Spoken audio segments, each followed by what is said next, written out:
नमस्कार, सुस्याम स्वागतम ब्रह्मनाथ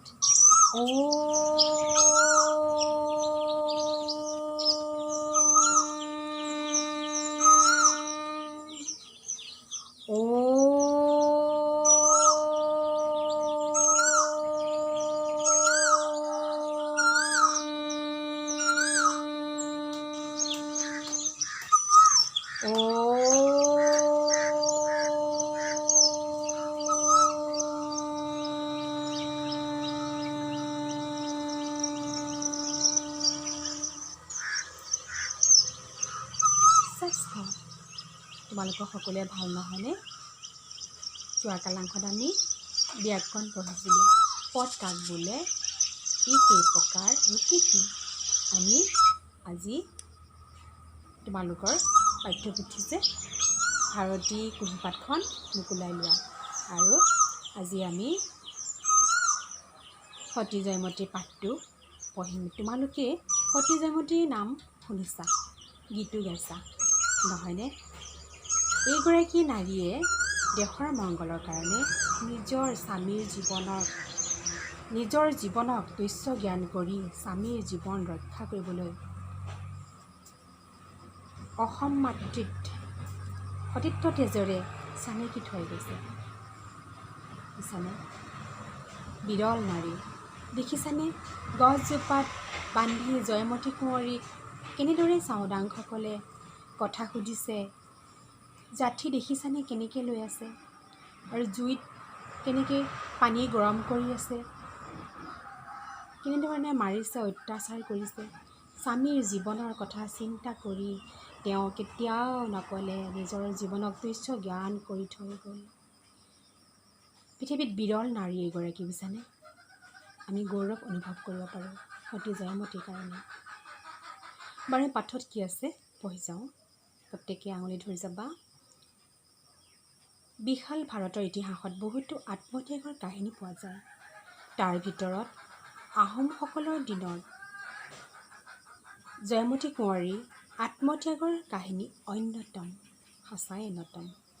এইগৰাকীৰ সতীৰ নামেৰেই ৰূপকোঁৱৰ জ্যোতিপ্ৰসাদ আগৰৱালাই পোনপ্ৰথম কথাছবি নিৰ্মাণ কৰি সংস্কৃতিৰ বুৰঞ্জীত বাটকটীয়া হৈ ৰ'ল, বুজিছানে? ৰূপকোঁৱৰ জ্যোতিপ্ৰসাদ আগৰৱালা বুলি কোৱাৰ লগে লগেই সুন্দৰেই যি ফুলাৰ মন্ত্ৰ অহোৰাত্ৰি মাতে, সেয়েহে আজি বানফুল প্ৰভাতে সুন্দৰৰ আৰাধনা, জীৱনৰ হেল সত্যম শিৱম সুন্দৰৰ আৰাধনাৰে পৃথিৱীখনক নতুন ৰূপত সজাই তুলিব পৰা এক বিৰল মনীষী ৰূপকোঁৱৰ জ্যোতিপ্ৰসাদ আগৰৱালা।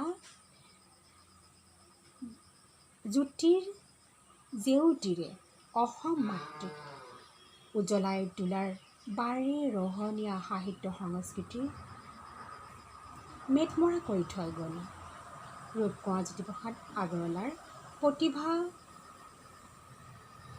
সুৰুজ উজ্বলাই লৈ জন্ম হৈছিল।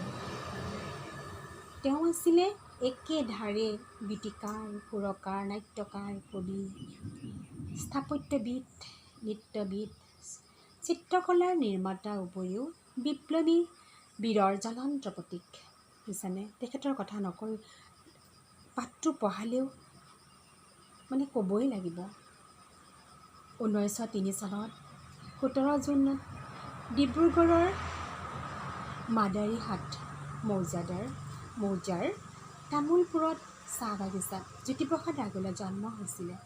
তেখেতৰ দেউতাকৰ নাম আছিলে প্ৰমানন্দ আগৰৱালা আৰু মাতৃ আছিলে হিৰণময়। তোমালোকে জানিব লাগিব দেই, অসমীয়া ভাষা সাহিত্যৰ অন্যতম উজ্জ্বল নক্ষত্ৰ চন্দ্ৰকুমাৰ আগৰৱালা আৰু আনন্দচন্দ্ৰ আগৰৱালা জন্ম এই পৰিয়ালতে হৈছিলে, জানানে? তেজোদীপ্ত বক্তৃতা, বিপ্লৱী সুৰৰ গীত আৰু কবিতাৰে জ্যোতিপ্ৰসাদ অসমীয়া মানুহৰ অন্তৰত দেশপ্ৰেমৰ ভাৱ তীব্ৰ কৰি তুলিছিলে। তেওঁ গীত গাইছিলে, লুইতৰ পাৰৰে আমি ডেকা ল'ৰা, মৰিবলৈ ভয় নাই, বুজিছানে? আৰু গাইছিলে বিশ্ববিজয় নৌজোৱান, বিশ্ববিজয় নৌজোৱান, বিশ্ববিজয় নৌজোৱান, শক্তিশালী ভাৰতৰ সন্তান তুমি বিপ্লৱৰ। কেনেকুৱা ভাল লাগে চোৱাচোন। বুকুৰ তেজেৰে ভাৰত মাতাৰ চৰণ ধুৱাই যাবলৈ খোজা জ্যোতিপ্ৰসাদ আগৰৱালাদেৱে লিখা কবিতা আৰু গীতৰ জনপ্ৰিয় হৈ ৰ'ল। তেখেতে লিখা কবিতা পঢ়িলে বুকুৰ তেজ গা নোম শিয়ৰি উঠে। আৰু তেখেতৰ যি গীত ৰচনা কৰিছিলে সেইবোৰ আজিও বিৰল। সেইবোৰ জ্যোতিৰ গীত বুলিয়ে আমি জানো। অতি কম বয়সতে তেখেতে আমাক এৰি থৈ গুচি গৈছে বুজিছেনে। 1956 চনৰ 17 জানুৱাৰী তাৰিখ মাত্ৰ 48 বছৰ বয়সতে মৃত্যুক আকোৱালি লয় বুজিছেনে। তেখেতে ৰূপ কোঁৱৰ আখ্যান দিয়া হৈছে। আজিও আমি ৰূপ কোঁৱৰ বুলিয়ে জানো। জীৱনৰ লক্ষ্য আছিলে অসুন্দৰক আঁতৰ কৰি পৃথিৱী সজাই তোলা। এই বিপ্লৱী মনৰ বিপ্লৱী প্ৰাণৰে আজিও অসমীয়াক অসমবাসীক জাকত জিলিকা কৰি থৈ ৰাখিছে। শিল্পী যে মই তিনিও কালৰ, শিল্পী যে মই তিনিও লোকৰ, অতীতৰ বৰ্তমান অনাগত ভৱিষ্যতৰ আদিতে যাত্ৰা কৰি অনাদিলে যাওঁ। ধ্বংসৰ মাজেদি মই নতুনৰ নৱধ্বংসলিতা জ্বলাওঁ। তেখেতৰ কথা কৈ থাকিলে উৰকে নপৰে। আমি পাঠলৈ যাব লাগিছিলে, পাঠলৈ যাওঁ দিয়া। আহোমসকলৰ মাজত বহুতো ফৈদ আছে। তাৰে তুংখুঙীয়া ফৈদত এজন সাহসী আৰু সুদৰ্শ কোঁৱৰ আছিলে গদাপাণি। তেওঁৰ পত্নীৰ নাম আছিলে জয়মতী বুদ্ধিমতী কুঁৱৰী আছিলে। চোৱাচোন, আহোমসকলৰ মাজতো ফৈদ আছে। ফৈদ মানে সম্প্ৰদায়। তাৰে তুংখুঙীয়া ফৈদৰ এজন সাহসী কোঁৱৰ আছিলে গদাপাণি কোঁৱৰ বুজিছেনে।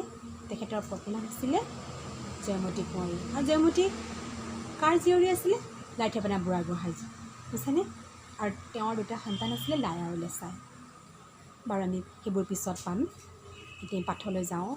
সেই সময়ত আহোমৰ ৰাজপাটত চুলিকফা নামেৰে এজন ল'ৰা ৰজা আছিলে। কম বয়সতে হোৱাৰ কাৰণে তেওঁক ল'ৰা ৰজা বুলি কৈছিলে। কম বয়সতে ৰাজপাটত উঠাৰ কাৰণে তেওঁক ল'ৰা ৰজা বোলা হৈছিলে। চুলিকফাৰ মন্ত্ৰী লালুকখোলা বৰফুকন বৰ চতুৰ আৰু সমতালোভী আছিলে। মন্ত্ৰীজন বয়সস্থটো তেওঁ কেনেকুৱা আছিলে? চুলিকফা মন্ত্ৰীজন কেনেকুৱা আছিলে বুলি কৈছে? বৰ চতুৰ আৰু সমতালোভী আছিলে। তেওঁৰ সমতাৰ অক্ষুণ্ণ মানে ক'তো খুট নালাগেকৈ ৰখাৰ স্বাৰ্থত এটা বুদ্ধি কৰিলে। তেওঁ ৰজাক ক'লে, স্বৰ্গদেউ আপুনি ৰজা হ'ব পৰা ফৈদবিলাকৰ কোঁৱৰসকলক হয় মাৰি পেলাওক, নহ'লে তেওঁলোকক চিৰদিনৰ বাবে ঘূণীয়া কৰক। চোৱাচোন কিমান বেয়া বুদ্ধি দিছে। তাকে নকৰিলে তেওঁলোকৰ কোনোবাই আপোনাক মাৰি বা খেদি ৰাজপাট ল'ব পাৰে। লগতে আহোম ৰাজ্যৰ নিয়ম মতে কোনো ঘূণীয়া মানুহ ৰজা হ'ব যে নোৱাৰে সেই কথাও সোঁৱৰাই দিলে। ইমান সুবুদ্ধি দিলে চোৱাচোন বাৰু। এইখিনি তেওঁ এতিয়া মন্ত্ৰী ডাঙৰীয়ে কৈছে যেতিয়া পালন কৰিবই। এইফালে এনেও কম বয়সীয়া ৰজা, কথাখিনিতো মন্ত্ৰী ডাঙৰীয়াৰ পৰা ল'বই। চোৱাচোন কি ঘটনা ঘটিব। কোমলমতীয়া ল'ৰা ৰজা মন্ত্ৰীৰ উপদেশ শুনি বেলেগ বেলেগ ফৈদৰ কোঁৱৰসকলক ধৰিবলৈ মানুহ পঠিয়ালে, মানে চাউদং পঠিয়ালে বুজিছেনে। বহুতো কোঁৱৰক ধৰি কাৰোবাৰ কাণ কাটিলে, কাৰোবাৰ চকু কাঢ়িলে আৰু কোনোবাজনক হত্যা কৰিলে। চোৱাচোন, যিজনে সৃষ্টি কৰাৰ অধিকাৰ নাই, নোৱাৰে, আৰু ধ্বংস কৰাৰো অধিকাৰ নাই, কিন্তু মন্ত্ৰী ডাঙৰীয়াই ল'ৰা ৰজাক কেনেকুৱা এটা কুটবুদ্ধি কৰিলে। আৰু এইটো যে ঠিক যে আহোমৰ নিয়ম মতে যে কোনো যে ঘূণীয়া কোঁৱৰে যে ৰজা হ'ব নোৱাৰে সেই কথাটোও যে তেওঁ সোঁৱৰাই দিলে। চোৱাচোন, এইবাৰ চকু পৰিল মানে বহুতো তেনেকৈ কৰাৰ পাছত অৱশেষত কাৰ চকু পৰিলে? গদাপাণিৰ চকু পৰিলে বুজিছানে। এইবাৰ চকু পৰিল গদাপাণিৰ ওপৰত। ৰজাৰ সৈন্যই গদাপাণিক ধৰিবলৈ যাওঁতে কোঁৱৰে ৰণ কৰিবলৈ খুজিছিল, মানে যুদ্ধ কৰিবলৈ খুজিছিল। কিন্তু জয়মতীয়ে বাধা দি ক'লে, আপুনি এইখিনি কিন্তু বৰ গুৰুত্বপূৰ্ণ কথা দেই। আপুনি এনেকৈ অকলে ৰজাৰ সৈন্যক বাধা দিবলৈ গ'লে হয়তো ঘূণীয়া হৈ যাব পাৰে। গতিকে আপুনি পলাই গুচি যাওক। তাৰ পাছত সৈন্য সামন্ত গোট খুৱাই ল'ৰা ৰজাক খেদি দেশৰ ৰজা হ'ব। এইখিনি কথা কিন্তু তোমালোকে পৰীক্ষাত হুবহু লিখিব লাগিব। জয়মতীৰ এইখিনি সেই তেতিয়া কোৱা কথা। ইয়াত তোমালোকে অকণো মানে বেলেগ কৰিব নোৱাৰিবা, হুবহু লিখিব লাগিব। কোঁৱৰে প্ৰথমতে ভাবিছিল নাযাওঁ বুলি, কিন্তু পিছত যাব, বুজিছানে? কোঁৱৰে প্ৰথমতে দুধুৰ মুধুৰত পৰিছিলে, কি কৰিম কি নকৰিম। যদিও পিছত কোঁৱৰীৰ কথা মান্তি হৈ নগা পাহাৰলৈ গুচি গ'ল, বুজিছানে? নগা পাহাৰলৈ নগাৰ পোছাক পিন্ধি তেখেতে গুচি গ'ল। ৰজাৰ সৈন্যই কোঁৱৰীক নাপায় কোঁৱৰী জয়মতীক ৰাজচৰালৈ লৈ গ'ল। চোৱাচোন, ৰজাৰ সৈন্যই কোঁৱৰক নাপায়, মানে গদাপাণিক নাপায়, কোঁৱৰী জয়মতীক ৰাজচৰালৈ লৈ গ'ল। ৰজাই জয়মতীক সুধিলে, তোমাৰ স্বামী ক'ত আছে? কিন্তু জয়মতী নিমাত মানে একদম মাত বোল নাই। বহু ভয় খোৱাতো কোঁৱৰীয়ে স্বামীৰ বাতৰি নিদিলে, তেওঁ অটল অচল। পিছত ৰজাৰ আদেশত জয়মতীক বন্দী কৰি জেৰেঙা পথাৰলৈ লৈ যোৱা হ'ল, বুজিছানে? তোমালোকে প্ৰথমতে ছবিটো দেখিছিলা যে, তাত লৈ গৈছে, বুজিছানে? তাতে এজোপা কাঁইটীয়া জুতুলা বনৰীয়া গছত বান্ধি জয়মতীক নানান শাস্তি দিবলৈ ধৰিলে। তেওঁৰ দৰে সম্ভ্ৰান্ত ঘৰৰ মহিলা এগৰাকীও চমতাৰে কোবোৱা হ'ল, গাত চোৰাত লগাই উতলা পানী ঢালি দিয়া হ'ল। কিন্তু জয়মতীয়ে এই সকলো যান্ত্ৰণা সহ্য কৰি থাকিল। চোৱাচোন, কেনেকুৱা শাস্তি দিছে, কেনেকুৱা অশান্তি কৰিছে, তথাপিতো জয়মতীয়ে জানো মাত দিছে? কেতিয়াও মাত নিদিলে, কোনো দিনে নক'লে স্বামীৰ কথা, বুজিছানে? কেইবাদিনৰো পাছত নানান জীয়াতু ভুগি জয়মতী কোঁৱৰীয়ে মৃত্যুবৰণ কৰিলে। চোৱাচোন, তেনেকৈ যদি এগৰাকী মানুহক কাঁইটীয়া জুতুলা গছত বান্ধি চমতাৰে কোবাই গৰম পানী ঢালে, বুজিছানে, মানুহ হৈ থাকিবনে বাৰু? কিমান দুখ কষ্টৰ মাজত থাকিও তেওঁ স্বামীৰ বাতৰি কথা নক'লে। আমি তেখেতক লৈ গৌৰৱ কৰিব পাৰোঁ, নহয়নে? তথাপিতো ৰজাই তেওঁৰ মুখৰ পৰা গদাপাণিৰ কোনো খবৰ উলিয়াব নোৱাৰিলে। চোৱা, আমাৰ অসমৰ নাৰী কিমান অটল অচল স্বামী ভক্তি আৰু দেশপ্ৰেমিক। আমি ইয়াৰে প্ৰমাণ নাপাওঁ জানো কোৱাচোন? দেশৰ মংগলৰ কাৰণে আৰু স্বামীৰ জীৱনৰ ৰক্ষাৰ কাৰণে জয়মতী কোঁৱৰীয়ে নিজৰ জীৱনকো তুচ্ছ জ্ঞান কৰি সতীত্বৰ চানেকিৰে ৰাখি থৈ গৈছে। চোৱাচোন, এই লাইনটো আকৌ এবাৰ পঢ়ি যোৱা।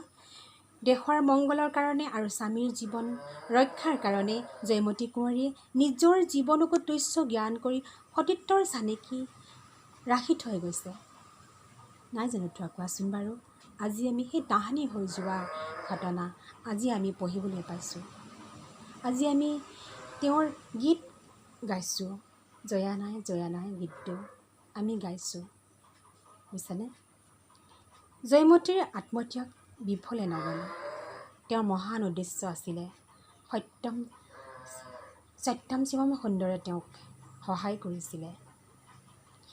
কিছুদিনৰ পাছত সৈন্য গোটাই লৈ গদাপাণিয়ে ৰাজ্য আক্ৰমণ কৰিলে। অত্যাচাৰী ল'ৰা ৰজা শাসনৰ ওৰ পেলাই গদাপাণি আহোমৰ ৰাজপাটত বহিলে, বুজিছানে? ল'ৰা ৰজাৰ মইমতালি বেছিদিন নাথাকিল আৰু, কাৰণ ল'ৰা ৰজাক আমাৰ মন্ত্ৰী ডাঙৰীয়াৰ জীয়ৰীক বিয়া দিছিলে, বুজিছানে? মন্ত্ৰী ডাঙৰীয়া কোন আছিলে আমাৰ? চোৱাচোন, ইয়াত চুলিকফা মন্ত্ৰী লালুকখোলা ফুকন বৰচতুৱাৰ সমাতলভী আছিলে। তেওঁ নিজৰ স্বাৰ্থৰ কাৰণে এইখিনি কৰিলে। চোৱাচোন, যিজনে জন্ম দিবৰ সৃষ্টি কৰাৰ অধিকাৰ নাই, তেওঁ ধ্বংস কৰাৰ অধিকাৰ নাই, বুজিছানে? সেইকাৰণে তেওঁৰ মানে অন্ত পৰিলে আৰু আমাৰ গদাপাণিয়ে সৈন্য সামন্ত গোটাই আহোমৰ ৰাজপাটত বহিলে। কিমান সুন্দৰ চোৱাচোন। পাঠটো সঁচাকৈ পঢ়িলে গা নোম শিয়ৰি যায়। তোমালোকে পাঠটো ভালদৰে পঢ়িবা আৰু চোৱাচোন পালতীয়া দিয়া অনুশীলনী উত্তৰ দিয়া চোৱাচোন। জয়মতীৰ কুঁৱৰীৰ কাহিনীটো কোন সময়ত আছিলে? জয়মতীৰ কুঁৱৰীৰ কাহিনীটো আহোমৰ ৰাজত্বৰ সময়ত আছিলে। ৰূপকোঁৱৰ জ্যোতিপ্ৰসাদ আগৰৱালাই নিৰ্মাণ কৰা প্ৰথম কথাছবিখনৰ নাম কি আছিলে? আমিয়ে পঢ়িলোঁ এতিয়া মাত্ৰ, হয়নে? তেওঁ কিয় এই কাহিনী বাছি লৈছিলে? ৰূপকোঁৱৰ জ্যোতিপ্ৰসাদ আগৰৱালাই নিৰ্মাণ কৰা প্ৰথম কথাছবিখনৰ নাম আছিলে জয়মতী কুঁৱৰী। তেওঁ কিয় বাছি লৈছিলে? যিহেতুকে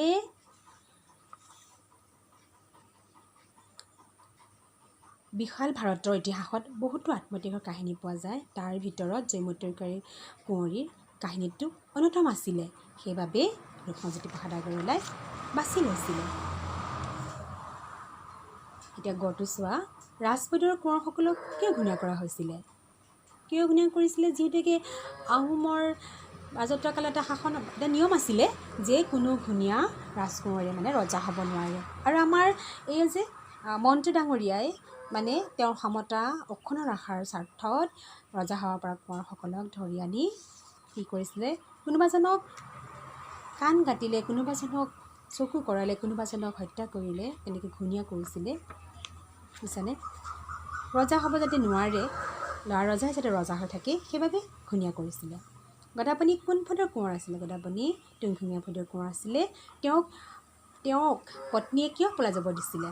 মানে তেওঁক এইকাৰণে পলাই যাব দিছিলে দেশৰ ৰক্ষা আৰু যাতে অত্যাচাৰী ৰজাৰ শাসনৰ পৰা উৰ পেলাই যাতে আমাৰ অসমখন সুন্দৰ সবল সুস্থ হৈ থাকে, সেইবাবে তেখেতে গদাপাণিক পলাই যাব দিছিলে।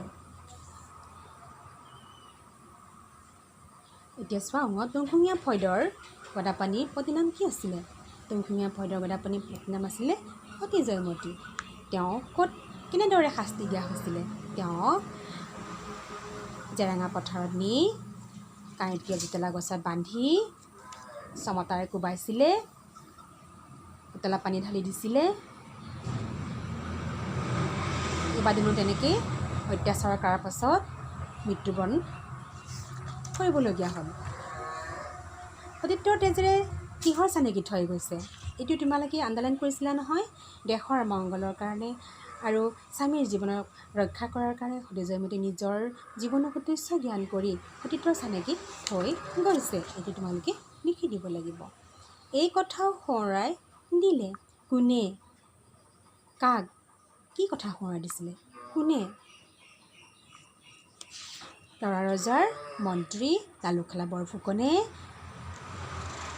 ল'ৰা ৰজা সোঁৱৰাই দিছিলে যে কোনো ঘূণীয়া কোঁৱৰে যে ৰজা হ'ব নোৱাৰে, সেই কথা সোঁৱৰাই দিছিলে। আজি আমি ইমানখিনিতে পাঠ সামৰিছোঁ। পিছৰখিনি তোমালোকক মই পিছৰ পাঠত কালাংশত আলোচনা কৰি দিম। পাঠখিনি তোমালোকক মই লিখাই দিম বাৰু। নমস্কাৰ, আজিলৈ পাঠ সামৰিছোঁ।